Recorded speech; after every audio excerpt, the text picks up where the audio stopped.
你好，老板，请让我介绍一下，我叫阮一章，我今年26岁，我身高1米63公分，我体重65公斤，我结婚了，我高中毕业，我家有3个兄弟姐妹，我排行第2，我家有7个狗人，包括父母、老婆、1个妹妹、2个男孩和我。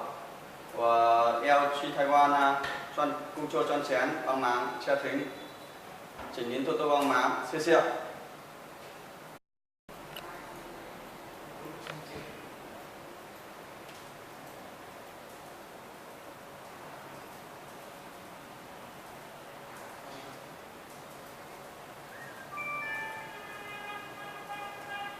Rồi, anh hướng dẫn.